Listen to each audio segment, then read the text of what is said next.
In the sleepy town of Black Hollow, nestled far from the nearest highway, stood an old furniture shop, Morrison's Curios and Upholstery. Its weathered sign creaked in the wind, and though the shop looked like it hadn't seen a proper customer in years, it never seemed to close. The owner, Mr. Amos Morrison, was a quiet, wiry old man, always dressed in the same dust-covered apron, his thinning white hair combed back neatly. His gray eyes had a peculiar way of following you, though he rarely spoke more than a word in passing. Amos had been the town's furniture maker and restorer for over 40 years. His work was impeccable. Leather chairs that fit the body like a glove, couches that felt like sitting on clouds, and ottomans so soft they seemed to breathe beneath you. The townspeople loved his craftsmanship, praising the unmatched quality of his pieces. But there was something strange about his work, something no one could quite put their finger on. The leather he used, so smooth, so perfect, never seemed to age, never cracked or faded. But no one in Black Hollow questioned Amos. Why would they? He was a fixture in the town, a solitary figure who had lived through its many generations. Only outsiders noticed the oddities, the missing people who would occasionally vanish after funerals, the strange smell that sometimes wafted from the back of the shop after dark, and the eerie warmth of the furniture, as if it absorbed the heat of anyone who sat upon it. What no one knew was that Amos had a secret. Late at night, long after the town had gone to sleep, Amos would unlock the back door of the shop and disappear into the cellar. It was a place no customer ever saw. The stairs creaked under his weight as he descended into a room that smelled of formaldehyde and death. The cellar was lined with tools, knives, scalpels, hooks, and vats, filled with strange chemical solutions that bubbled faintly under the dim light. In the corner of the room was a large wooden table, stained with dark, dried fluids. On it lay his latest project, the body of a woman, recently deceased. Her skin, pale and taut, had been meticulously peeled from her arms and legs. Amos worked with the precision of a surgeon, removing the skin in long, clean strips. He had perfected his craft over the years, knowing exactly how to make the cut so that the skin remained intact, unblemished. Amos paused for a moment, wiping sweat from his brow with a bloodied rag. He hummed quietly as he worked, lost in the rhythm of his macabre task. The woman had been buried just 2 days ago, her body lying peacefully in the town's cemetery. But Amos had other plans for her. He had been watching her for weeks before her death, knowing she would make the perfect addition to his latest collection. Once the skin was removed, he carefully treated it in one of the vats, soaking it in a solution that would preserve its elasticity, smoothness, and warmth. It was a process he had developed over years of trial and error, something he had discovered in old, forbidden books he had stumbled upon in his youth. The secret was in the preservation. Treated correctly, the skin would never decay, never rot. It would remain as soft and supple as it had been in life. By dawn, the skin would be ready to stretch over the frame of his latest commission, a custom-made armchair for Mr. Hawthorne, the town's mayor.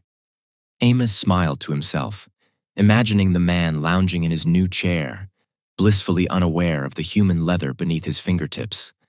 The people of Black Hollow would never suspect a thing. They never had. Amos had been crafting furniture from human skin for years, each piece more intricate, more grotesquely beautiful than the last. He had become an artist of flesh, turning death into luxury. But it wasn't just about the craftsmanship. For Amos, there was something deeper, something more primal about the process. The skin carried with it the essence of the deceased, their warmth, their memories. When he sat in one of his creations, he could feel them, hear them whispering to him in soft, barely audible voices. It was as if their spirits lived on in the furniture, trapped within the fibers of their own flesh. And so, Amos worked in secret, feeding his insatiable need for more material. Each time someone in town passed away, he would wait patiently, visiting the cemetery under the cover of darkness, his tools hidden beneath his coat. The bodies would be returned to their graves, missing only their skin, and no one was the wiser. The townspeople trusted him implicitly. They never questioned the perfection of his furniture, never wondered where he sourced his materials. In fact, they praised him for his ability to make something so beautiful from seemingly nothing. But secrets like Amos's can only stay hidden for so long. It was a cold winter's night when a new arrival came to town. Detective Claire Winters, a woman of sharp mind and even sharper instincts, had been sent to investigate a series of unexplained disappearances that had begun to plague nearby towns. Black Hollow was on her list, and something about the place immediately unsettled her. On her second day in town, she heard about Amos's shop. The locals spoke of him with admiration, but Claire noticed something in their tone. A strange reverence, almost as if they feared him. And when she saw the furniture, something about it didn't sit right with her. The leather was too perfect, too lifelike. Her instincts told her something was wrong. That night, she broke into the shop, guided by a hunch she couldn't shake. The musty smell of old wood and polish filled her nose as she slipped past the showroom and into the back, her flashlight casting long shadows on the walls. It was then that she found the door leading to the cellar. Her heart pounded as she descended the stairs, her flashlight flickering in the stale air. When she reached the bottom, the smell hit her. Rot, chemicals, and something else, something metallic. Her light swept over the room, illuminating the vats, the tools, the blood-stained table, and the half-flayed corpse lying upon it. Claire gagged, stumbling back, her hand covering her mouth. Her mind raced, piecing together the horrifying reality of what Amos had been doing. But before she could react, she heard the soft creak of footsteps behind her. Amos stood at the top of the stairs, a scalpel in hand, his gray eyes cold and unfeeling. "You weren't supposed to see this," he said, his voice calm, almost gentle. "But no matter. I've been needing new material." And in that moment, Claire knew she wouldn't be leaving Black Hollow.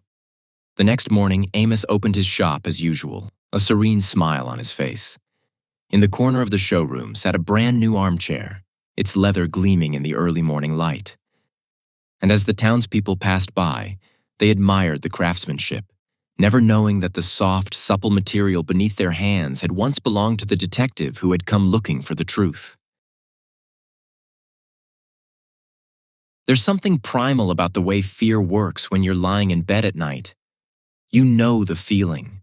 The dark room, the silence that feels too loud, and the creeping sensation that something is lurking just out of sight. For me, that something isn't just a shadow or a creak of the floorboards. It's real, and it's waiting.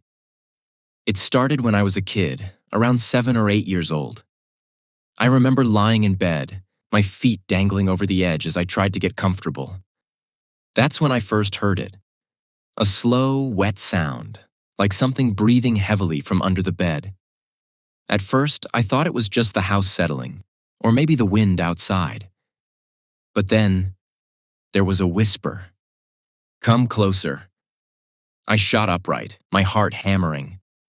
The voice was soft, gravelly, almost like it was coming from the back of a throat clogged with something thick. I jumped out of bed and ran to my parents' room, but when they came to check, there was nothing there. They said it was a nightmare, but I knew better. That night, I didn't sleep. I curled up in the middle of the bed, making sure none of my limbs hung over the edge. From then on, it became a ritual. No feet off the bed, no hands dangling down. I kept myself tightly tucked in, not daring to move, because I knew that something was down there, waiting. Years passed, but the fear never left. Even as a teenager, I never let my feet hang off the bed. I didn't tell anyone about it, of course. What would they think? A 17-year-old still scared of the monster under the bed? But the thing is, it wasn't just my imagination. I could feel it, sense it. One night, everything changed. I had stayed up late studying, exhaustion weighing down my limbs. I was too tired to care about my usual precautions. I flopped onto my bed, one foot dangling lazily off the edge. I remember drifting in and out of sleep when suddenly I felt it. A brush of something cold against the bottom of my foot. My eyes snapped open, but before I could move, it grabbed me. A hand. No, not a hand. Something rougher, bonier. The grip was iron strong, its fingers curling around my ankle. I tried to jerk my leg back, but the thing pulled, and I could feel its claws digging into my skin.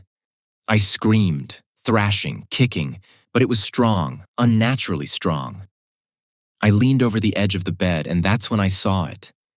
Its face, pale, gaunt, with skin stretched tight over its sharp bones. Its eyes were black, bottomless pits that seemed to suck in all the light. And its mouth. God, its mouth was full of sharp, jagged teeth, too many for any human. It was smiling. So close, it whispered, pulling harder. So close to a taste.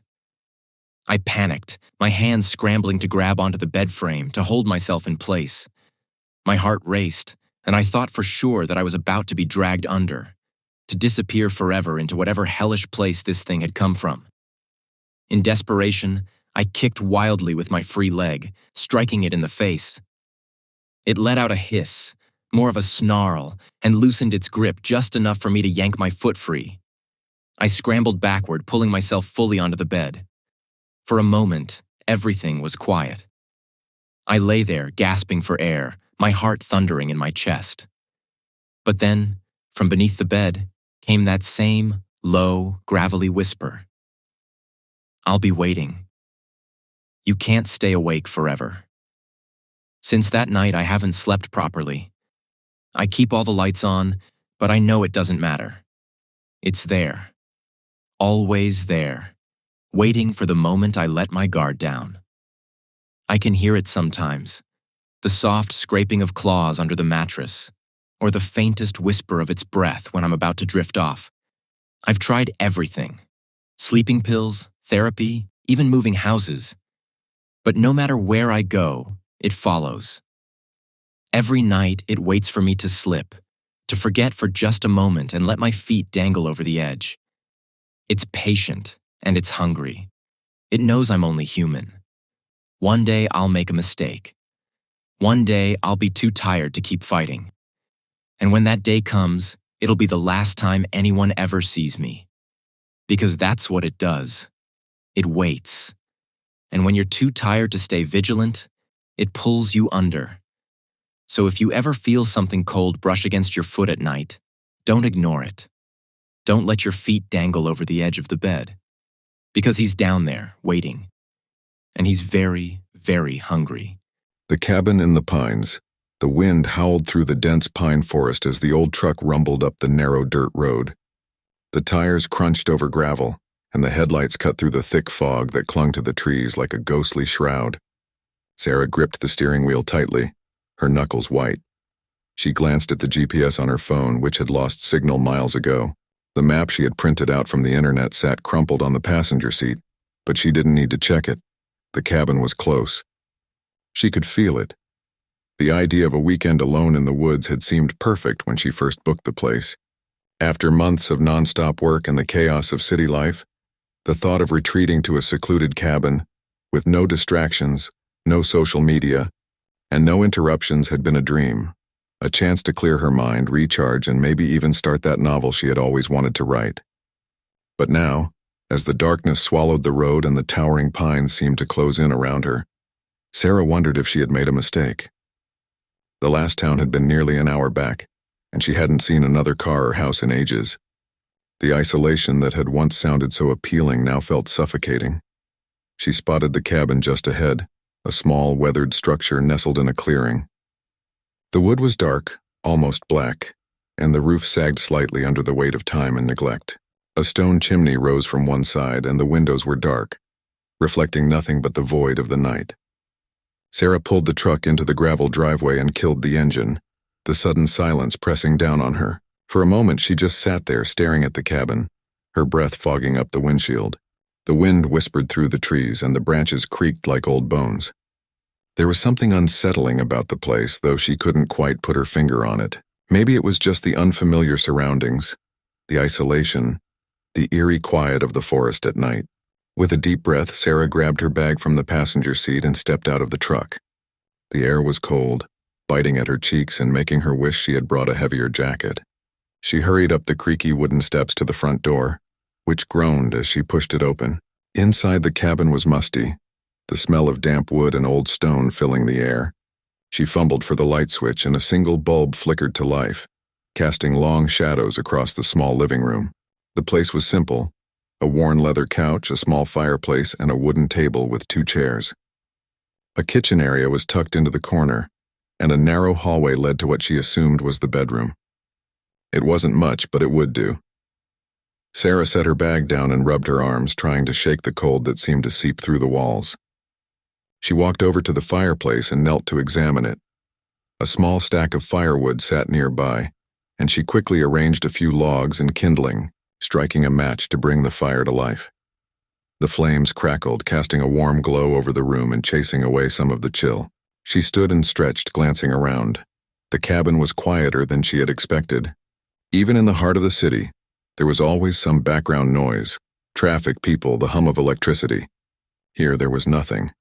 Just the faint whisper of the wind outside and the occasional pop of the fire. After unpacking a few things, Sarah settled on the couch with a book. She had brought several, hoping to spend most of the weekend reading and writing.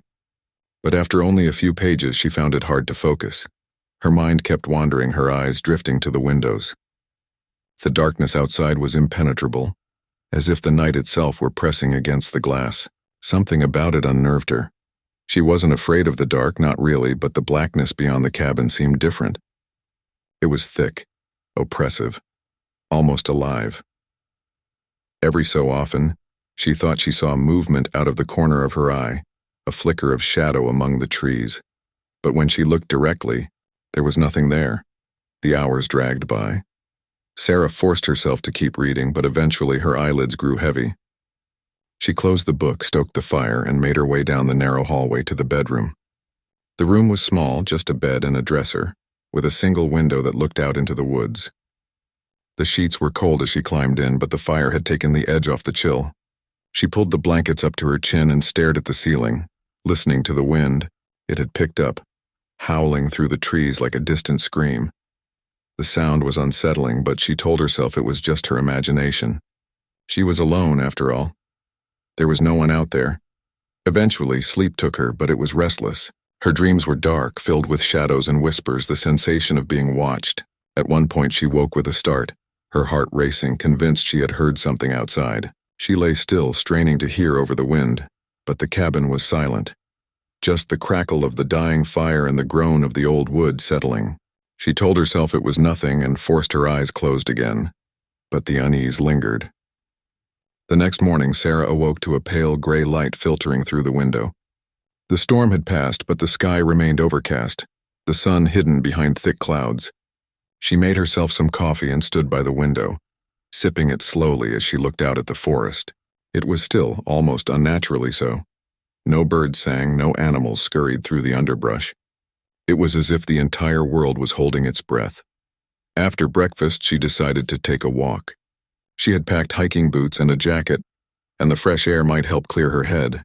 The trail that led deeper into the woods was just behind the cabin, barely visible beneath the layer of fallen pine needles. The path wound through the trees, their branches forming a canopy overhead that blocked out most of the light. As she walked, the uneasy feeling from the night before returned. The silence of the forest was unnerving. Even in the city parks, there was always some noise, some sign of life. Here there was nothing. Just the crunch of her boots on the ground and the occasional rustle of leaves in the wind. She walked for nearly an hour, the trail leading her deeper into the woods, farther from the cabin. The trees seemed to grow taller, denser, and the air grew colder. After a while, she realized she hadn't seen a trail marker in some time. The path had become less defined, and she wasn't sure if she had missed a turn. Suddenly she heard it, a low, distant sound that made her stop in her tracks. It was faint, almost like a whisper carried on the wind, but it was unmistakable, a voice. Sarah's heart pounded in her chest as she turned in a slow circle, scanning the trees. There was no one there. The forest was empty. She shook her head, trying to shake the growing sense of dread. It was just her mind playing tricks on her, she told herself. The isolation, the quiet. It was getting to her. She needed to head back to the cabin, maybe make a fire, warm up. But as she turned to retrace her steps, she froze. A figure stood in the trees just at the edge of her vision. It was tall, thin, its shape barely discernible among the shadows. Sarah's breath caught in her throat. For a long moment, neither of them moved. She could feel its eyes on her, though she couldn't make out its face. It was watching her. Her instinct screamed at her to run, but her legs wouldn't move. The figure took a step forward, its movement slow and deliberate, like a predator stalking its prey. Sarah backed away, her pulse racing, her breath coming in short, panicked gasps. Then, without warning, the figure melted into the shadows, disappearing into the trees as if it had never been there at all. Sarah turned and ran. She didn't stop until she burst through the door of the cabin, her lungs burning, her legs shaking. She slammed the door behind her and locked it, her back pressed against the wood as she tried to catch her breath. For a long time, she just stood there staring at the door, half expecting the figure to appear on the other side. But nothing happened. The cabin was still. The only sound, the crackle of the fire she had started earlier. She tried to rationalize what she had seen. Maybe it had been a trick of the light or her mind playing tricks on her after so much time alone. Maybe it had been a deer or a bear, something explainable. But deep down she knew that wasn't true. For the rest of the day, she couldn't shake the feeling that she was being watched. Every creak of the cabin, every whisper of the wind outside set her nerves on edge. She kept glancing at the windows, half expecting to see the figure standing there, watching her. As night fell, the dread grew stronger. The fire flickered, tea in the hearth casting dancing shadows on the walls. But it did little to warm the cold that had settled in her bones. She went to bed early, pulling the covers tightly around her, but sleep didn't come easily. Every time she closed her eyes, she saw the figure in the trees, felt its eyes on her. Hours passed in a haze of fear and exhaustion until finally she drifted off. It was the creak of the floorboards that woke her. At first she thought it was a dream, a continuation of the restless nightmare she had been trapped in. But the sound came again, closer this time. Slow, deliberate footsteps moving down the hallway outside her bedroom door. Sarah's heart pounded in her chest. She sat up slowly, her body trembling. The footsteps stopped just outside the door. For a moment there was silence. Then the door handle began to turn. Sarah scrambled out of bed, her hands shaking as she grabbed the lamp from the bedside table. The door creaked open, revealing a figure standing in the doorway, its shadow stretching across the floor. It was tall, its face hidden in darkness, but its eyes gleamed with a cold, malevolent light. It stepped into the room, and Sarah's scream was swallowed by the dark. When they found the cabin weeks later, it was empty. The fire had long since burned out, the food in the kitchen untouched. There was no sign of a struggle, no trace of Sarah's belongings, just the faint scent of damp wood and pine needles. And outside in the clearing, the trees stood silent, their branches heavy with shadows.